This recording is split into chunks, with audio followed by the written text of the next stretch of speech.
মঙ্গলবার এতিম শিশুদের মাঝে কম্বল নিয়ে ছুটে গিয়েছেন জেলা প্রশাসক নিজেই। সোমবার বরগুনা সদরের উত্তর খাজুরা ইসলামিয়া শিশু সদনে কম্বল বিতরণ করেন জেলা প্রশাসক শফিউল আলম। এ সময় এতিমখানায় সকল শিশুদের মাঝে জেলা প্রশাসক নিজ হাতে সবাইকে একটি করে কম্বল উপহার দেন। হাড় কাঁপানো এই শীতে জেলা প্রশাসকের পক্ষ থেকে কম্বল পেয়ে আবেগে আপ্লুত হন শিশুরা। এ সময় জেলা প্রশাসকের সাথে উপস্থিত ছিলেন বরগুনা সদর উপজেলা নির্বাহী কর্মকর্তা সামিম মিয়া, উপজেলা সমাজসেবা কর্মকর্তা ও প্রকল্প বাস্তবায়ন কর্মকর্তা জিয়াউর রহমান। কম্বল বিতরণ শেষে জেলা প্রশাসকের পক্ষ থেকে সাংবাদিকদের সাথে কথা বলেন উপজেলা নির্বাহী কর্মকর্তা সামিম মিয়া। তিনি বলেন, সরকার প্রতি বছরে অসহায় ও দরিদ্র মানুষের জন্য শীতবস্ত্র দিয়ে থাকেন। ধারাবাহিকভাবে সেই শীতবস্ত্রগুলো যেন প্রকৃত অসহায় বঞ্চিত মানুষগুলো পায়, সেজন্য জেলা প্রশাসক নিজ হাতে এগুলো বন্টন করেছেন। সরকার প্রতি বছরই যে সরকারের শীতার্তদের জন্য যে সহযোগিতা দেয় কম্বল বা শীতবস্ত্র, সেই শীতবস্ত্রটি আসলে আমাদের দায়িত্ব হচ্ছে আমরা যেন সঠিকভাবে বন্টন করি। এটা আমাদের একটি আমাদের জিম্মায় যেহেতু দেওয়া হয়, আমরা বন্টন করার জন্য যে কাজটি করার দরকার সেই কাজটি করার চেষ্টা করি।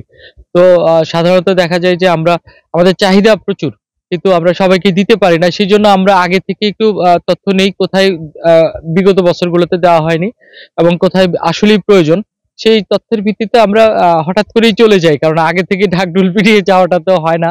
তারপরেও আজকে হচ্ছে জেলা প্রশাসক স্যার মনে করেছেন যে একটা জায়গায় তিনি নিজ হাতে কম্বল বিতরণ করবে। তারই ধারাবাহিকতায় আজকে কিন্তু এখানে আসা। এই মাদ্রাসায় আপনারা জানেন প্রায় 40টি শিশু আছে এখানে যারা হ্যাবজ করছে। তাদের কোমলমতি শিশু, তাদের এতিম আছে কয়েকজন। তাদের মাঝে জেলা প্রশাসক স্যার কম্বল বিতরণ করে গিয়েছেন। আর আশা করি এই ধরনের প্রোগ্রাম সচরাচর সবসময় হয়ে থাকে এবং ভবিষ্যতেও অন্যান্য মাদ্রাসা বা এতিমখানা, স্কুল যেখানে বা দরিদ্র জনগোষ্ঠী রয়েছে সেখানে কিন্তু আমরা কম্বল বা শীতবস্ত্র বিতরণ করি।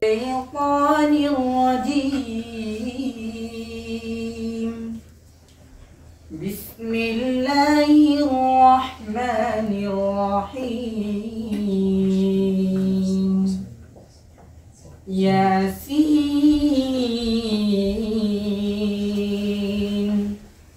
ওয়াল কালামিনাল মুরসালিন আলা সিরাতিম মুস্তাকিম তানজিলাল আজিজির রহিম লিতুনদিরা কওমান মা